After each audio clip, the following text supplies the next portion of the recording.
주님과 함께 걷는 40주 성경 읽기에 오신 사랑하는 은총의 숲 전농가족 여러분 반갑습니다. 제32주가 되겠습니다. 10월 4일부터 10월 10일까지입니다. 이번 주의 주제는 사도시대입니다. 제32주 성경 읽기 범위는 사도행전 1장부터 사도행전 12장까지 말씀이 되겠습니다. 여러분 잘 아시지요? 누가복음과 사도행전은 같은 저자의 책입니다. 누가가 지었습니다.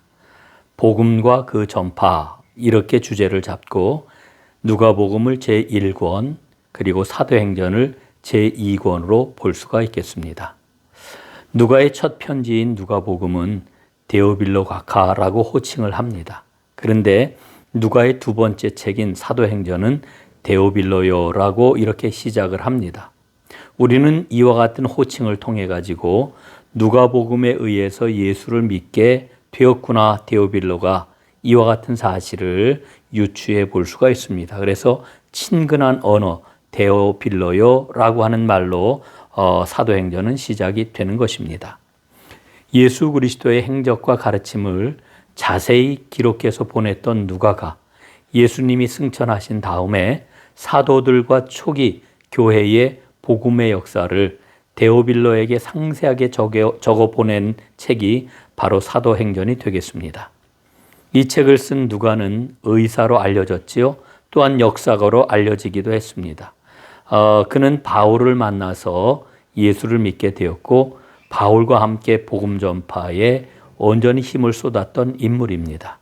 이 누가의 책 사도행전을 통해 가지고 복음과 교회의 역사를 기록함으로 우리는 성령께서 어떻게 역사하셨는지 그 사실을 알게 되고 성령의 역사하심에 참여하는 은혜를 얻게 되었습니다. 자, 그러면은 오늘 내용을 조금 더 자세하게 살펴보도록 하겠습니다. 첫째, 증인이 된 제자들.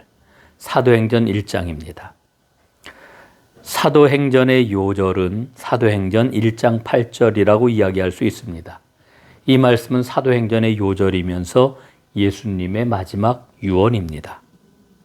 오직 성령이 너희에게 임하면 너희가 권능을 받고 온 유대와 사마리아와 땅끝까지 이르러 내 증인이 되리라. 새로운 시작을 준비하기 위해서 이제 가룟 유다 대신에 새로운 제자를 뽑아 12명을 채우게 됩니다. 마띠아와 요셉 가운데서 한 명을 제비 뽑아가지고 마띠아를 선택하게 됩니다. 두 번째, 오순절 성령 강림입니다. 사도행전 2장 말씀이지요. 제자들은 예수님의 명령을 잘 지켰습니다. 예수님은 사도행전 1장에서 뭐라고 말씀을 하십니까? 예루살렘을 떠나지 말고 내게서 들은 바 아버지께서 약속하신 것을 기다리라 이렇게 말씀을 했습니다. 예수님의 말씀대로 제자들은 기다렸고 마침내 성령이 충만하게 임하게 되었습니다. 성령이 임하게 되자 제자들은 말이 통하기 시작하였고 각 나라의 방언으로 하나님 나라를 전하기 시작을 했습니다. 이 성령 충만한 역사는 놀라운 권능을 나타내었는데 베드로가 오순절 설교를 하였을 때에 하루에 3,000명이 회개하는 역사까지 일어났습니다. 세 번째, 변화된 제자들입니다. 사도행전 3장부터 5장까지 말씀입니다. 예수님의 사역은 십자가 죽음을 넘어서 부활과 제자들의 증언으로 힘있게 다시 시작이 되는 겁니다. 그리고 공회의 종교 지도자들은 베드로와 요한을 잡아가지고 예수의 복음을 전하지 말라고 엄포를 놓았습니다. 그런 다음에 이제 제자들을 베드로와 요한을 풀어주죠. 그러나 베드로와 요한은 두려움 없이 예수의 이름을 힘있게 전파합니다. 네 번째, 7 집사의 선출과 스데반의 순교입니다. 사도행전 6장부터 8장까지 말씀입니다. 예루살렘 교회에 시브리파 과부들과 헬라파 과부 사이에 구제하는 문제를 놓고 아주 심각한 갈등이 생겨나게 됩니다. 예루살렘 교회는 성령 충만함으로 시작이 된 교회였지만 갈등의 문제를 피해갈 수가 없었습니다. 이 예루살렘 교회의 갈등은 교회 사역의 기준을 잡는 아주 문제였고 중차대한 그와 같은 문제였습니다. 그래서 이제 예루살렘 교회는 구제하는 일을 감당할 7 집사를 세우게 됩니다. 사도들은 말씀 전하는 일과 기도하는 일에 전념하기로 하였습니다.